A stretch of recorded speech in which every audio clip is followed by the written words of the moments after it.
computer. All right, everybody probably just got a notification that we're recording. Welcome everyone to another of our PATH, Professionalism and the Humanities alumni panels. Can everyone hear me okay on the Zoom? I'm not worried about the others who are here in this room. I think we got it. But all right, good.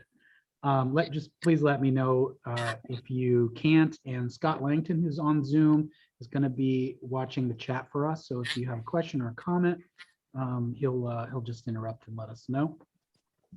I'm Brett Besson. I teach media studies here at Austin College, Associate Professor of Media Studies. And as I said, Scott Langton is sort of co-moderating. He's Associate Professor of East Asian Studies. We are here this evening to moderate the panel of distinguished alumni. They've each been working on projects that we can broadly describe as involved in world building. I'm happy to get pushback from any of the three of you about that term if you want, but that was something that we thought maybe would be enticing. Helping to design and implement virtual spaces and worlds is kind of how we're thinking about that. These are spaces that are informed both by your knowledge and experience with computing and software broadly construed, as well as your understanding of the ways the humanities shape the world we live in. And so we thought this would be a particularly intriguing panel for some of our current students. I have some little bio blurbs that I would like to read by way of introduction, if you don't mind. I'll start with John Warren, who's sitting behind me. I don't know if this is the best setup, by the way. I can certainly pass this camera over that way. But John Warren majored in communication, media, and psychology when he was here.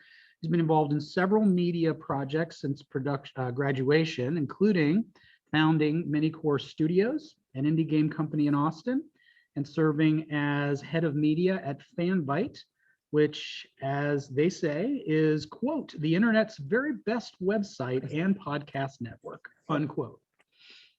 He's also been a prominent voice in the games industry here in the US on a wide range of issues, including the need for independent game studio development and the important role that accessibility can play in game and interactive design.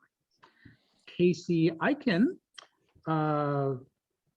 majored in computer science and East Asian studies, focusing on Japanese. In her current position, she works for Universal Creative as an associate manager, designing and engineering attractions and rides for Universal Studios. She's recently returned from living in Osaka, Japan for 3 years, where she helped develop and install the award-winning Super Nintendo World Interactive Attraction, which just recently launched at Universal Studios Japan. She now resides in Orlando, Florida, as we just heard, where she continues to work with Universal to develop new and upcoming attractions. And Todd McCormack majored also in computer science, also in East Asian studies, also with a focus in Japanese, also graduated the same year. I'm guessing you know each other, could be wrong. After working in the neuromodulation division of LivaNova, is that how you pronounce that, Todd? Sure.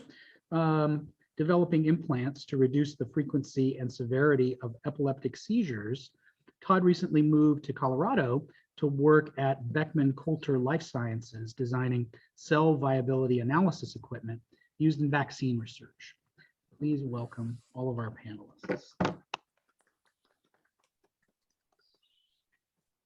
So yeah, I'd like to go around and just kind of get started with a real easy one. We heard what you majored and minored in when you were here, all of you, and what drew you to those fields back when you were a student. And anybody who has a thought, I think it's probably okay, Kacey and Todd, if you want to unmute, unless you're somewhere where it's kind of noisy, and just kind of jump in. And like I said, I'm going to move this camera over. You'll hear my voice, but I'm going to let John be a little bit more centered on this camera here. What do you think? What drew you to, what's the long list? Communication, media, East Asian studies, computer science, and or psychology. Oh, here's one. I'll start. I think psychology and communication both intersected with people, right? I think it's understanding human psyche, the brain, how we connect with each other. I very much wanted to be a clinical psychologist when I started here. And then I woke up one day, my senior year, realized I had taken twice as many media studies credits as psychology credits. So I was kind of like, well, and I really have used a lot of kind of that organizational communication as well as like clinical psych in a lot of just business settings, frankly. I would almost say, although it pains me to say it because it was so expensive, I find that stuff more valuable than the MBA I got. So yeah, I think that's what drew me to those majors, was just kind of connecting with people, and I've taken that with me ever since. Thanks, John. So I went to Austin College, and I was really dead set actually on environmental science. It didn't turn out that way, obviously. But I took Japanese as a hobby. It started as a hobby, and I liked the classes. I liked the people, and I liked understanding anime without subtitles. And then I remember I was also trying to struggle what to major in my freshman year. And I remember there was a class for Yvette for a museum installation and Todd was actually with me in this class. But I remember there was a Jan term on Unity, which was a game programming software. And it was pretty recently, it was like 2013. So Unity was still pretty new, but we were taking a class on it. And I remember liking it a lot. And I remember talking to Aaron, and Aaron was great. And I was like, I could do computer science. So through kind of the mix of both, just they kind of started as hobbies and turned more into I just liked doing it. That's what led me to that path. And ultimately, that's what landed me a job, was that they saw my background was in Japanese and computer science. They were building a Nintendo park. They had no idea I existed until I thought they were actually going to hire me for a water park. So I was, but that was really what sold it, was that I just followed my passions and what I was just really interested in taking classes on.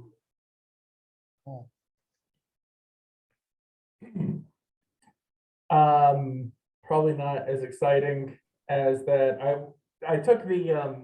We took the Unity class together, and then did I cannot remember what that was called, but the museum exhibit class. And we designed, Kacey did, I think almost all of it, designed the virtual world and the Unity stuff. But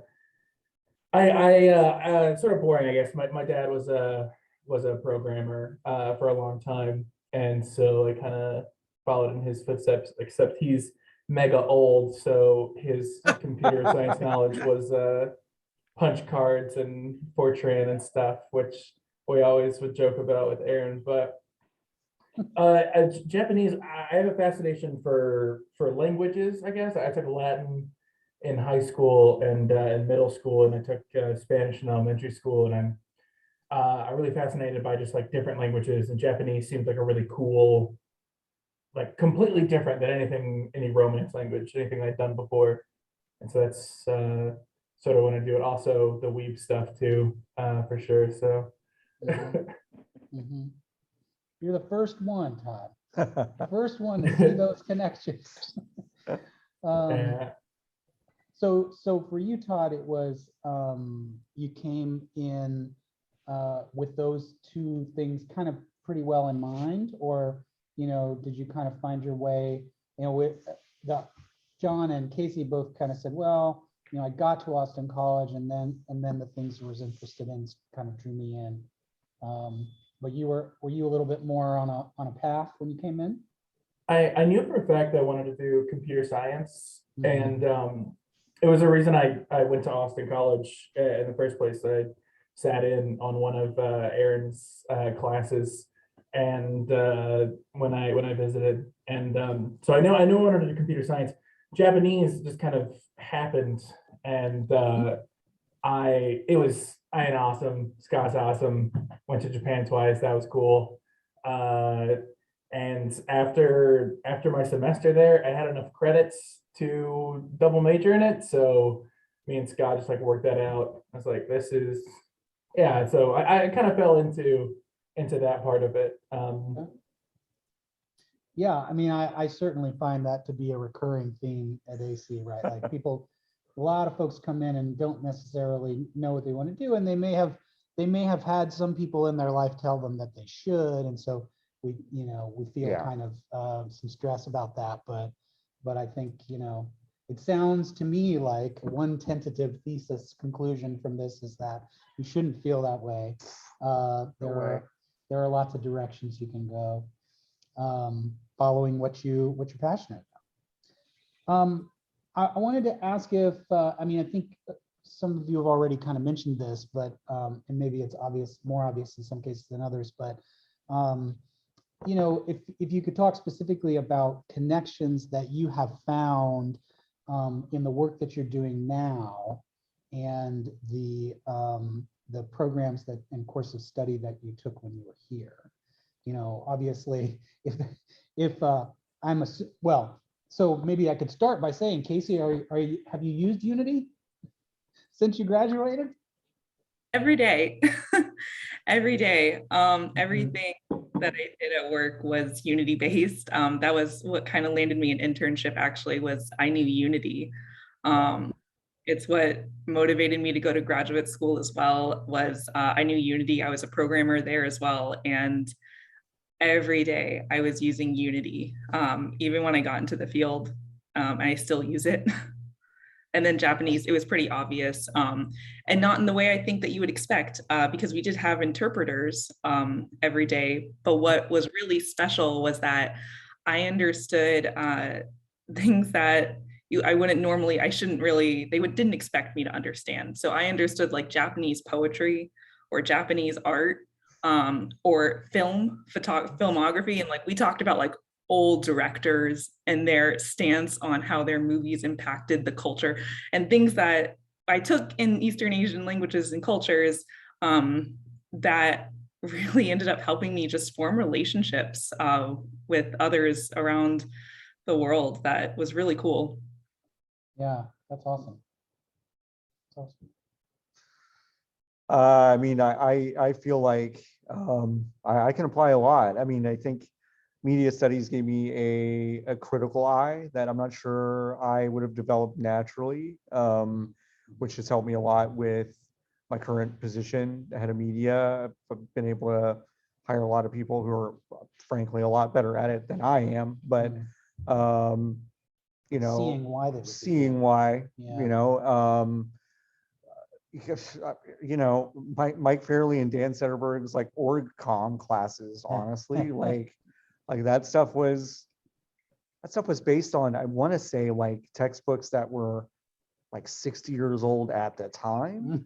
But like, to be honest, most of that stuff still kind of holds up in terms of appealing to people's specific emotions and really tailoring your communication to a myriad of kind of communication styles, which like makes me a good manager. I mean, like, I think if you take a one size fits all communication approach to your workplace, you'll alienate people naturally. So I learned a lot from that, took that ahead with me. Psych basically taught me to avoid math at all costs. Like, so that was great. That was like amazing. Started to take research classes and I was like, forget it. But I do I do still take a lot of things from psych, like, you know, especially Lisa Brown's like social psychology stuff. I gotta be honest, most HR directors in the US are really bad at like understanding social dynamics, understanding, you know, progressive social issues, I think. And that stuff like opened my eyes immediately to racial divides in tech and stuff like that. And I was very aware of that stuff when I was 22 and was able to carry that stuff into hiring processes and stuff like that. So that's definitely what I'm taking from a lot of courses here. So Yeah, that's great. Well, and John, when we were chatting this afternoon, you mentioned that one of the things that you found most fulfilling is your ability to hire good people. yeah, And certainly that's reflective of what you've just described for us, of that skill that you developed very early on, based Yeah. on the coursework at Austin College. yeah, a lot of game developers and tech companies, they seem to be very, very hard pressed to hire diverse workers.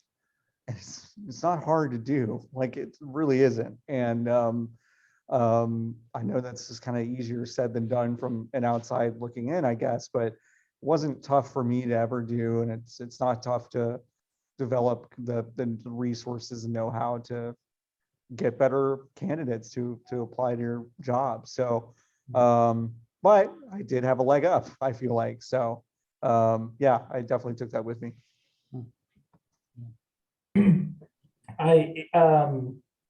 As far as like the humanities courses I've taken impact there, I want to echo what you're saying there, because that's so, I feel like that's like the biggest advantage a lot of my humanities classes gave me. When I was working at Levanova, after sort of working my way up, I was a working manager for a little bit. I was in charge of an offshore project, and being able to work with like a multinational team and actually communicate and it's like literally the only thing that matters, right? Is being able to talk to each other and understand what you're trying to say.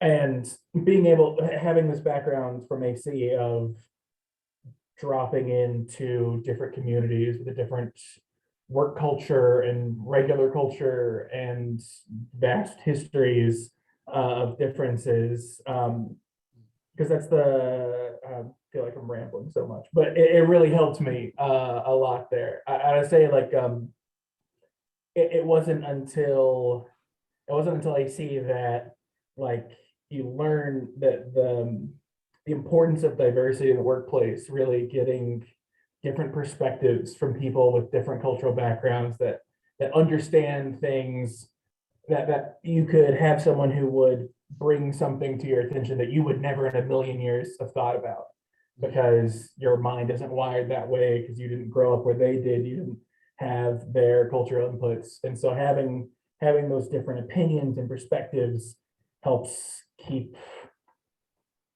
everything working well from a business standpoint, helps drive innovation for new things, keeps your office from being super boring all the time, just the ability to have fun and like good food.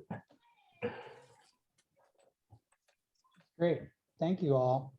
I want to, I guess, pause and just see if anybody has a question you want to ask any of our panelists. The folks in the room can just, start asking, and we'll maybe point the camera at you, and then back at the panelists. If you're on the Zoom, we can do it a couple different ways. You can raise your, hand. Is it still blue? Man, I haven't used Zoom in a long time. The one that stays on there for a long time, not the applause one. You can do that, or you can just type your question into the chat, and Scott will let us know what you're interested in. I have a couple more things I can bring, and Scott and my other colleagues on the call, Patrick, Jennifer, Aaron, might have some questions too. But I just want to let the students who are here, because this is really very much for you, know that you can, stop us at any time and interject with a question. Let's see, Ryan. If I can follow up to the question before we get going, just the question about Unity. Oh, yeah. Aaron says that Mike Higgs teaches a course, a Jan term course that involves Unity, and the next time he's teaching that is in 2023. So Right. if you want to learn Unity, that's going to Right. be an opportunity. Current students will be around. That's his class on video game development. Oh yeah, yes, okay, yes, Yeah, video game yeah. development, but it involves Unity. So Yep. Cool. All right, we've got a question here in the room from Ryan. Hi, Aaron. And two, I'm majoring in art and minoring in media studies, but sorry, it sounds a little childish. It's always been kind of a dream to be a concept designer for video games and media, trying to like visually develop worlds and characters. What relation does art have to media that you've seen in the field? Sure. Okay. And just real quick, in case folks online didn't catch that, Ryan was talking about majoring in art, minoring in media, always interested in creative design, and the question was, what relationship does art have to media in your experience? Artists, especially concept artists, are what I would call maybe the first line of defense, and also basically the launch pad at the same time. So like if a producer or narrative designer or a director of a game has an idea, art can often help shape how realistic that idea could be, but also can launch an entire aesthetic, an entire way to think about how to conceptualize the overall art direction. I think concept artists are like vital to art direction, and I think our most timeless games, especially games, have the strongest art direction. A game that came out nearly 20 years ago was The Legend of Zelda Wind Waker, which has a timeless art design, even though it's a 20-year-old game, it still stands up. And concept artists basically convinced a room full of people that that kind of art style could work. And so, yeah, and I mean, I'm sure Kacey can also talk about how concept art can help with theme park design. I think that's probably a massive part of it, but I'll let her answer that. But yeah, I think for games, concept artists are often overlooked, but are very, very important in the entire process. Absolutely. Even concept artists, as well as just artists. We definitely use a team of artists to do a lot of 3D modeling and 3D art assets. That's the entire game, is basically artists. That's everything that you see on top of, even in theme parks, everything you see was made by an artist. They do a lot of technical art design and AutoCAD and architecture, on top of just, they make my stuff look pretty, essentially. So anything that you see and you're like, wow, that's beautiful. That was made by an artist, and that certainly came into play a lot. And I worked with the artists every single day. So there is certainly a place for art and technology to come together. It's definitely all over the place, really. I think I coordinate with artists every single day for architecture, for concept, for 3D modeling, for game design.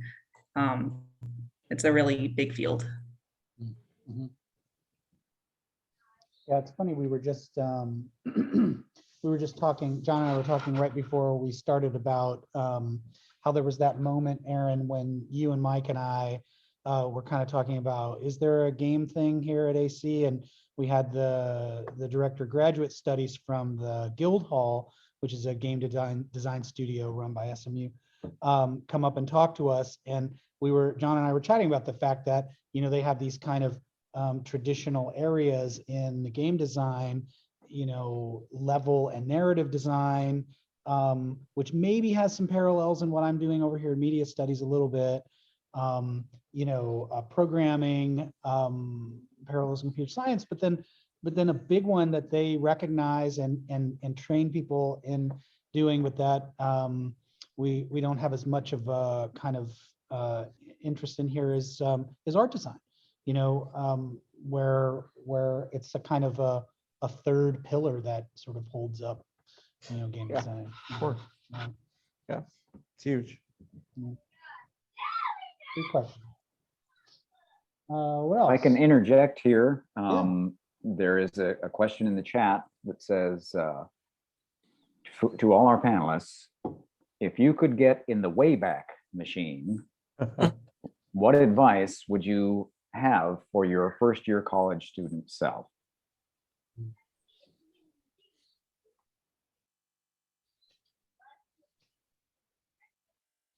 You did it, Jennifer. You stumped them.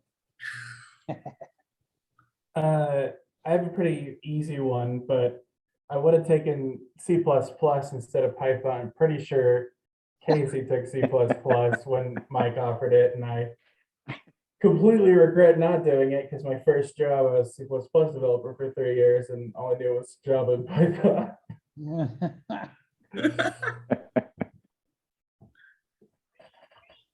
Hindsight's 2020. Oh gosh.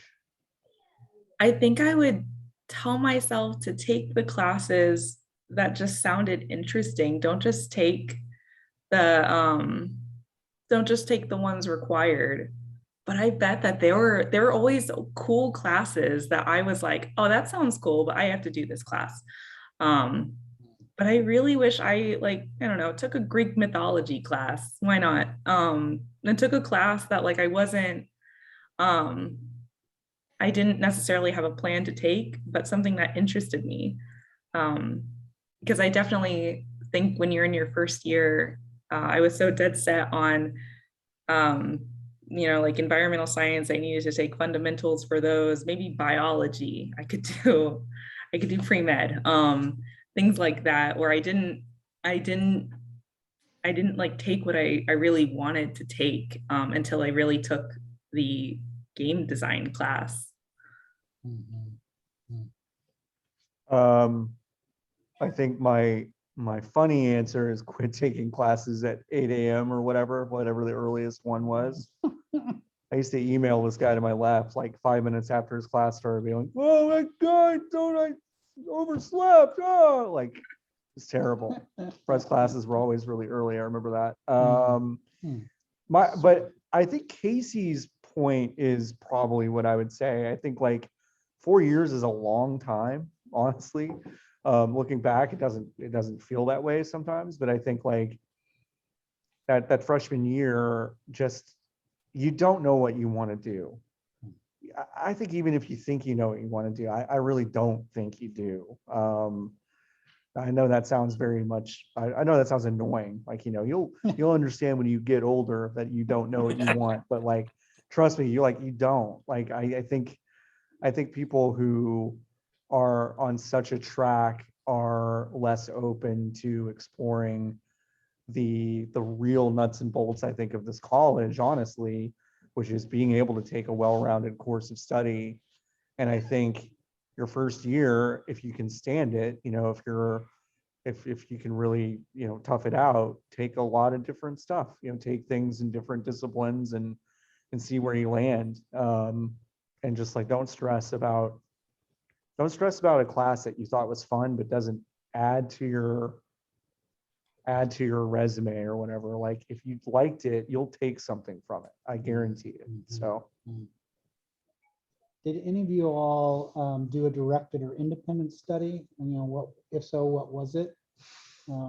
Just curious about that.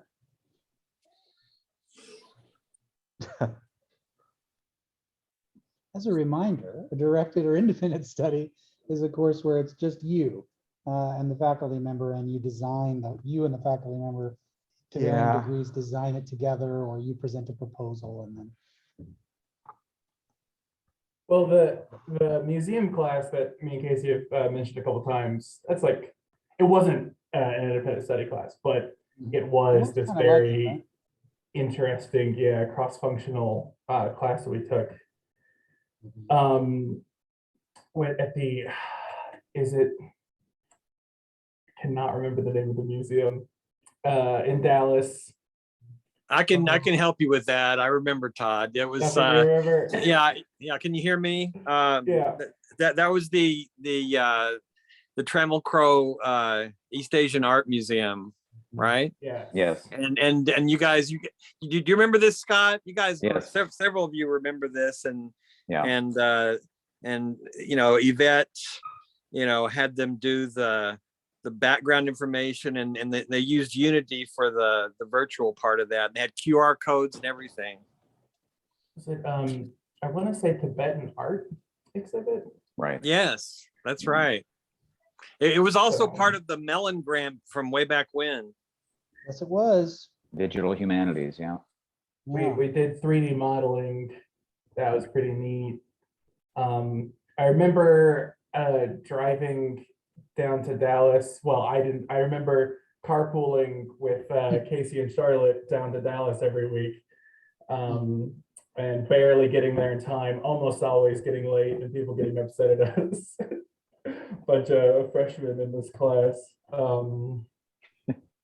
Yeah, that was a really original idea that that Vargas O'Brien had, and just to kind of to try to draw on the various kind of pools of knowledge that students had, and help the museum to do something, but do it in a way that was collaborative and the students were learning too. That was cool. I wish we could have found a way to maybe continue that, but at the same time, having it be original and unique was something that was really cool about it too. That you're kind of the only ones who did a project like that. That's pretty cool.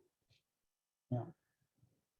I honest to God don't remember what my independent study was. I really don't. I probably have it somewhere. I want to say I took it with Mike Fairley. Okay. Because I tried to do like a major thesis with Lisa, and did bail on that. But I did finish the independent study. But I honestly don't remember what it was. So it had a huge impact on me. Huge impact. I really don't remember. I'm so embarrassed that I don't, but I don't. The second you asked that, I was like, I know I took one, but I don't remember what it was. Well, but your honesty, John. I know, You could have just I- said like, no, I didn't. Yeah, I know. didn't do No, it." no, someone would have looked up my transcript and be like, this idiot. Got it No, at my I don't remember. fingertips here. Yeah, I mean, that's, I really just asked, kind of following on with, the question about, or your all's responses about taking courses that that you're really interested in. And we have this, this tool Yeah. in the independent study to do that. For example, Aaron, not Block, but Koppel Smith and I in media studies have kind of moved our major in the direction that I think a lot of other departments have as well, where we have not exactly a capstone, but we're asking students to identify an individual project, just everybody. Cool. If you're a major, then you need to be doing one of those before you graduate. Love it. It could be an independent, it could be an internship. It could be making a student film, or it could be something more traditional, like a project, an essay project or something like that. But this came out a lot of discussions we had, recognizing that sometimes students come in with ideas about independent studies, and those often are some of the most kind of, interesting topics, first of all, but also, and I would, I'd love to say that every independent study was successful.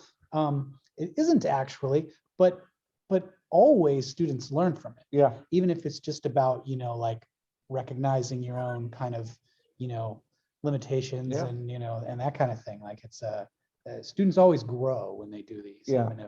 even if like the product is not something that's, something they want to share. Let's see, what else? Student questions? Yeah, Sarah. Oh, it's There's not no a stupid stupid question. Just as you kind of touched on this a little bit, as a former AC student, did you feel grad school was like worth it? Did it feel like a good choice? Mhm, mhm.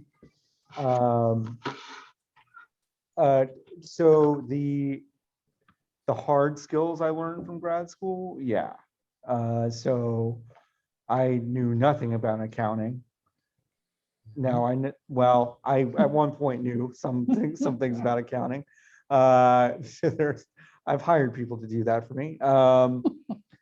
So hard skills, yes. Depending on what the grad school program is, if there are soft skills that need to be developed to go into what you're doing, like communication or a certain kind of management, like I think those are valuable too. I have to be honest, I have identified more valuable things I took from my undergrad education here than I did my graduate school in my day-to-day. That's not to say that when I go speak to a board of directors about something very specific that like I'm using a lot of business school crap that I'm expected to say, but your mileage will vary, so it's hard to say yes or no because I don't know what grad school you want to go to. I don't know what skills you want to specifically learn. Obviously, if you're doing something like being a doctor, you have to go do those things. But yeah, like it's an option. Yeah. Yeah. So it's an annoying answer, but it kind of depends. I think it definitely depends. For me, I remember I kind of always had this plan that I wanted to go to graduate school. I actually did over the summer, one summer I did an RDU, which is a research development, I think, for undergrads. But basically it's where you're in grad school as an undergrad for a summer doing research. I hated it actually. But I still wanted to go to graduate school because I wanted to go into video games and I didn't know what I had to do to get into video games. So I actually think grad school taught me all of my soft skills, as it turns out. Kind of the opposite, but it was I learned all my soft skills from graduate school and I used all of my hard skills that I got from AC, and it was really amplified in graduate school. And those connections that I got from my school are what got my foot in the door for Universal, basically. So I really think that it was worth it for me. However, that's not to say I didn't see the rest of my class and where they also ended up and how they also might not have felt the same way that I did. And I think it really depends on who you ask, honestly, and just where they are.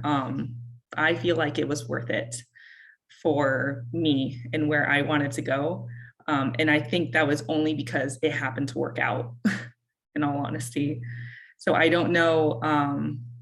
I think it really, you just have to think about what you can get from that school and talk to other alumni from that school and see if their paths were aligning with yours and where they are now. If I can interject here, I think, Kacey, part of the reason it worked out for you is because you took advantage of a lot of great opportunities. So you said it worked out, but it wasn't as though you just kind of sat there waiting for stuff to come. You were very actively pursuing it. And Yes. I think in addition to your initiative and your going after those opportunities, the skills that you brought, as you've already articulately pointed out to us, the skills that you brought from Austin College, you were the whole package, right? You had the drive and you had all the skills, and so I think it's great that it worked out so well. Yeah. Definitely, yes. It was it definitely, I think it worked out for a lot of people. But I think graduate school gave me the opportunity is what it was. And with what I had from Austin College, that's what really got me the opportunity. Mhm. So it put me in a good position for it. Well, and speaking of soft skills, I was kind of I wanted to follow up on what John said, because I wonder to what extent, you know, feeling comfortable navigating those business meetings, surely was partially, you know, given you by the vocabulary you learned in grad school, but I wonder if it wasn't also being comfortable communicating ideas and being comfortable connecting things across, you know, kind of disciplines, Yeah. which we try to encourage here, that also helped you feel comfortable switching, you know, like switching back and forth. Yeah, I mean, media studies, you know, put me in front of a group of people all the time, you know, I mean, communication courses, I was asked to, you know, we were asked to do a lot of presentations, a lot of just not oral exams really, but like, you know, but similar experiences of being able to present ideas persuasively to a group of people. And yeah, I mean, you know, in grad school, when people had to pitch a business or give a presentation about a piece of business law or something like that, I was frankly way more prepared than the other people who had to get over a lot of that fear of speaking in public and things like that. So yeah, I mean, I did have hard skills pretty much that you know, were things like that of being comfortable in front of folks. So it's a combination of things. Yeah, that definitely helped. Yeah. Yeah. It definitely helped. I was working with, I still work with a ton of different people that focus on many different things. And it certainly helped me feel comfortable being able to speak their language on a lot of things, and also more open to understanding what they're doing, and trying to understand it as well. Yeah. Yeah, and Todd, you said something kind of related to that earlier too, about just, you know, being able to connect with people across different backgrounds and different kind of, you know, cultures, and connecting that to, you know, to what you were doing here. Yeah, at my first job, one of my coworkers and I famously did not get along to the point where we were pretty much like always at odds, very upset at each other. But we sat down in a room and we just kind of talked. And I think so something we take so for granted.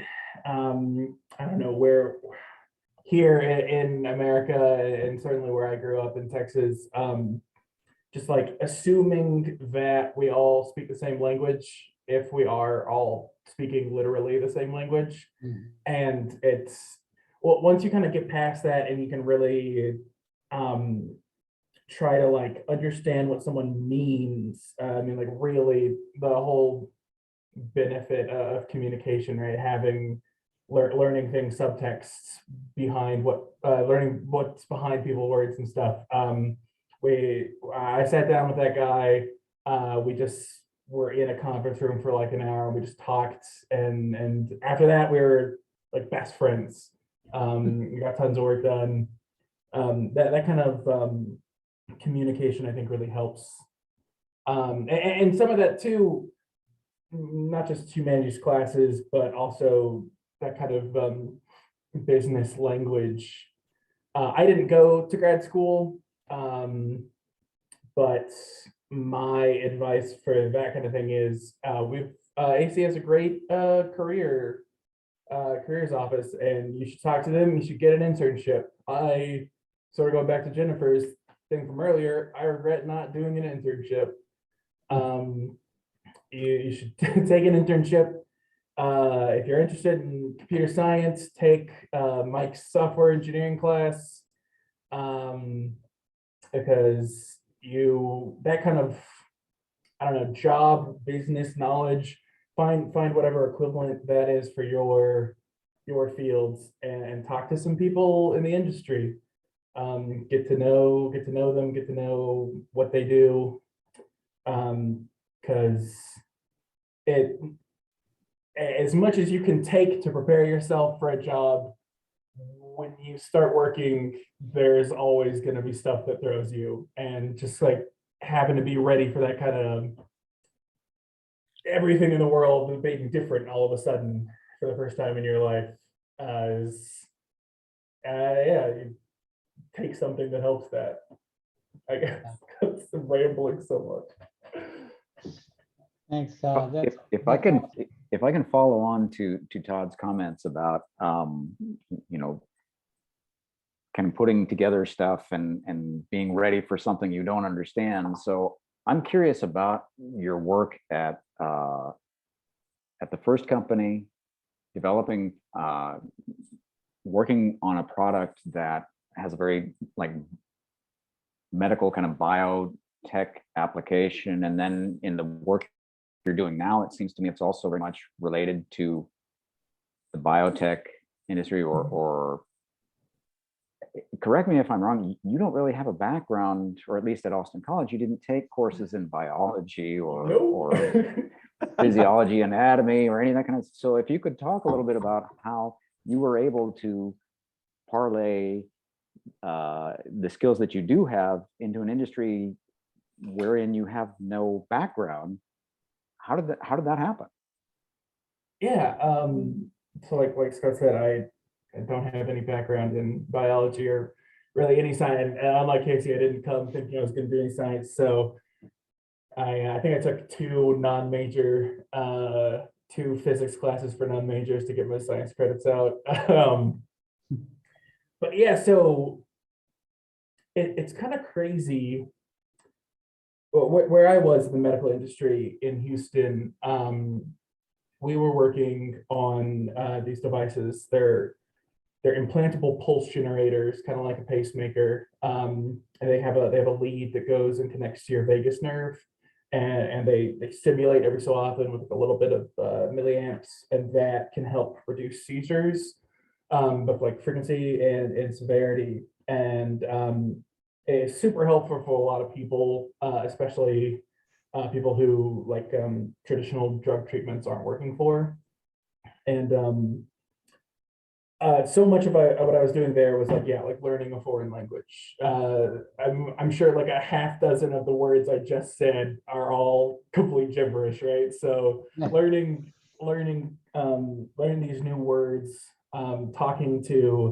we spent a lot of time talking to physicians and to like lab techs and PTs and stuff. And it was a lot of, yeah, like having been through classes at AC that literally taught you a new language, or cultural classes that taught you how to like deeply immerse in a completely different culture, helped sort of like pave that path, like understand, okay, you can pick up so many words through context. You can sort of piece together acronyms from what you're doing, just like real practical, boring stuff, but it'll save your life. If you're afraid, and you gotta ask questions, as you can't be afraid to look dumb. You gotta ask questions. But if you are afraid to look dumb, it's totally fine, because everyone is. You can piece stuff together so easily if you take some of these comm classes, take some of these language classes, and it'll help you just piece together what people are saying without having to ask all the time. And that can really boost your confidence in that kind of job field. And having that kind of lingo to fall back on really helps convince people that you know what you're talking about, which is like super important all the time. Got to do it. Yeah, for sure. And I think, I think there's also this kind of all students at AC, I think sometimes maybe sell yourself a little short, in the sense that you kind of don't realize how much you really are taking in and learning through this process. It feels, sometimes scary and it's certainly stressful, but comparatively speaking, I had another student who went off to UNT in a very specific media like editing program, and he came out of it saying, I realize, kind of like what John was saying, I feel like I learned more at AC in my about media and about media making. This wasn't from me, actually, it was from Dan Sederberg, but you know, than what they taught there, because it was just so structured and specific. It was like, learn this piece of software, you know, and that's good if you don't know anything about media, but what I think, what I wanted to add about what Scott was saying was, you know, being prepared to learn something new. You know, Todd, it sounds like, you know, a big part of what you were able to do, again, I don't think a lot of students, a lot of graduates necessarily are able to do that. But I think this is one of the things that I feel pretty strongly about a liberal arts education that prepares you to do, is to keep learning, you know, and to go into a new field and figure out what it is that you don't know, have the humility, like you said, to just be like, I don't know, can we talk about this? And then learn, you know, keep learning after school. I think that's pretty valuable. It is 8:30. We started a little bit late. We also have not heard from any of the students who are on Zoom. So I want to just remind you one more time that we'd love to hear from you, and our panelists, I'm sure, would love to answer your questions. We can, if it's all right with Kacey and Todd and John, we can maybe stay, you know, a minute or two more. Yeah. If you want, if somebody has a question, I'm happy to stay, but then I get to have the snacks after. So I see some students out in the hallway, by the way. I'm sort of eyeing them, like, you know, hovering. So I'm going to go out and tell them that they're welcome to partake, since there's just 4 of us here. But did anybody have another question that you'd like to ask one of our panelists before we break? You can send it in the chat as well if you'd rather send it in chat. So That's right. No need. You don't have to jump on and speak live. You can type it in there.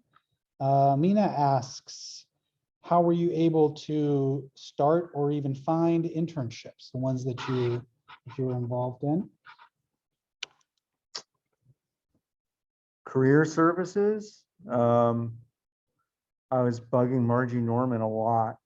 Still here, Yeah, still doing it. I saw that. I'm surprised that she didn't. I mean, it's like she deals with students just going like, I don't know what I'm doing, just constantly. I can't believe she's still here. Yeah, Margie Norman. I wanted to take a clinical psych internship. I told her I don't even know where to begin with that, and she hooked me up with Green Oaks Psychiatric in Dallas, and I took a outpatient course, or not an outpatient course, but I sat in on an outpatient group therapy session for 3 months. It was unbelievably valuable because it told me I didn't want to do clinical psychology. I mean, that can be equally as powerful to tell you, hey, this is what your career would be like, and are you into that or are you not? So I think it's really important to do it. I think it's important to do it as early as you can without kind of stressing out your whole situation. But yeah, I just really through Margie Norman, but you know, there are also good, good message boards and like good like job boards out there for different companies. I mean, for different industries like media or games. Gamesindustry.biz is like a pretty good place if you want to get into games internships. It's not exhaustive, but they post a lot of good stuff. Gamedeveloper.com, that was the old gamasutra.com. They changed their name for obvious reasons.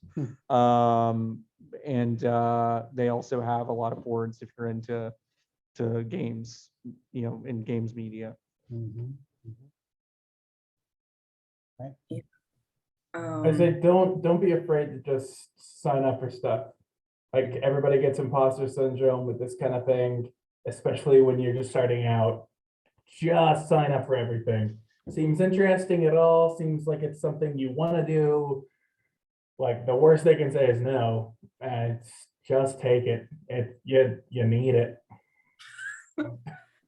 Oh, no, I completely agree with both of you. And I think another really important thing that I don't think I really got it through my head was that they don't expect interns to know everything. I thought you had to be a professional level to be an intern. But they expect you to come in learning and unfamiliar. They expect you to know maybe basics, but if you don't even, when I took my RDU, my research development for undergrad thing, we were doing analysis on Dota. For one, I've never played Dota. Wow. Yeah. And then, but two, we were programming in something I didn't even know what it was. I couldn't even tell you. But it was, they didn't expect me to know. And my entire internship research thing was spent just learning about it. And that's what they want, is they want you to develop and learn. So just completely agree, just apply to places. Don't be afraid to apply to big places too. Big places, small places, anywhere that possibly piques your interest. The worst thing they can do is say no. Sometimes they have like really amazing opportunities. And this way you're also able to grow your network. So, and then also going to anytime there is someone that is giving a presentation, any company that is here to give a presentation, they're usually looking for interns if they're going to schools. A lot of times I found they kind of at the end of the presentation were like, and we're looking for interns. Wow. So definitely don't be afraid to like go to the events. You just reach out to people, alumni, especially alumni who are in the industry. You have a huge network and you have a really big advantage because you can say, hi, I'm so-and-so, and I'm currently a student at Austin College. I saw you also went to Austin College. I'd love to speak to you about it sometime. That's a connection right there. We had we had 2 kids in our CS class got internships at JCPenney that year, and then at least one of them actually went there after school as well. So it's like, I think they go to both those did. presentations. Yeah, but go to those presentations. I think Mike works for like OkCupid now, I think.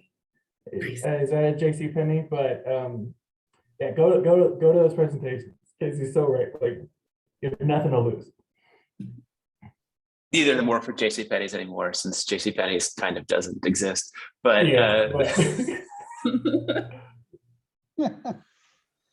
they got their foot in the door. in the door. Yeah, they did. They got good jobs. Yeah. It looks I think like there's another question in the chat. Stephanie in the chat had a question. We'll have this be our last question. What's been your biggest obstacle in your career and what did you learn? I'll start because I know mine. Attitude. I was a jerk when I went to school. It's amazing that I made any friends at all. I was terrible to everyone, pretty terrible to Kacey too, honestly. But it's all oh man, you got to get past that. You don't have to be like a serious robot droid all the time, but you can be nice and fun. I just like this when I go to work. I do whatever I want, but you got to be kind. Nice is kind of overrated, but like, be kind. The world sucks. Everybody is going through it just like you are. You just gotta be kind to people. You gotta be a little empathetic to everybody. Because otherwise, like, it doesn't matter how good you are. It doesn't matter how fantastic of a programmer you are. It doesn't matter how amazing you are, anything you do. If you're a terrible human being, people will not help you. People will not let you get higher in your field. They're just not going to. People don't want to promote people that are terrible.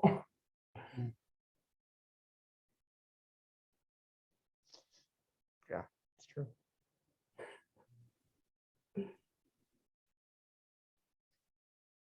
This is a difficult. Oh, go ahead, Kacey. Oh, it's difficult. I'm thinking about it. You go ahead if you have it. Yeah, I think for me, it's very specific for me, I guess, but I think thinking I can do everything. I think, you know, in my job, I have a lot of different things I need to accomplish, but I often think I need to be the person delivering the final product. I think I need to be the person doing everything. I have to admit, when I was in group projects in school, I was the jerk that was usually doing everything and everyone was slacking off. So like there's probably, I should talk to my therapist about that this week. I think I figured it out. But I think not delegating, not trusting people you work with, and you know, how have I overcome it? Well, I mostly haven't, but like I think trust. I think I agree a lot with Todd about kindness. I kind of agree that I think being nice is overrated in a little way, but like kindness and trust is really a big thing. Coworkers and peers and mentors even. You need to let yourself trust other people to do right by you. It's not that you'll never get burned by that, but more times than not, they'll pull through for you because you've bestowed this kind of like level of trust in them to get something done. I don't know if that's a super helpful answer, but that's definitely my biggest obstacle. I think my biggest obstacle is being really hard on myself. So we had the pandemic, and I was in Japan when that happened. And when that happened, I really put a lot of pressure on myself to get things done to a point where this is my first Thanksgiving this year in 3 years that I've been home, because I really put my work on a podium, and I didn't take time for myself really almost ever. Like I worked through Christmas, I worked through holidays because those weren't a thing in Japan. And so I also was taking that time to work, and that in the end, I mean, that was really rough. Definitely. And it was really hard because you care so much about it and you don't want to fail. But in the end, you've pulled a night shift, you pulled a day shift just to get things done. And it's not worth it. No one's going to think it's worth it. And to honestly just reflect both what John and Todd has said, be kind. Yeah, being nice is overrated. But be kind to people because especially, I don't know, in the video game industry, I think, and in the themed entertainment industry, it's a lot smaller than you think. Yeah. Really, everyone knows each other.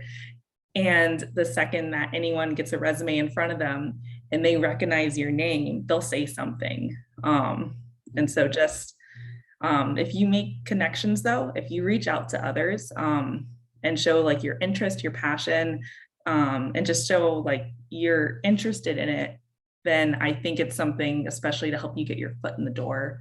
But that was a challenge for me as well, was just understanding that everyone knows everyone and everyone will know your business always, which is a good thing sometimes. And to definitely delegate and trust your coworkers, especially when you're overworked and you need to recognize that you need time for yourself and you shouldn't be pushing or putting too much pressure on yourself. There was something someone said to me at one point during my project that really stuck to me. And it was, if the project can't survive without me for 1 week, then there are bigger problems than whatever my scope is on that project. That's great advice. I get told that a lot, like a lot. Yeah, it's true. Sure. Yeah, that's great. Well, thank you all very much. Kacey, Todd, and John, if we could give them just one more round of applause for being here and talking to us. Thank you so much. Yeah, and thank you to everyone who's on the Zoom for being here. Thank you to Sarah and Ryan for being here.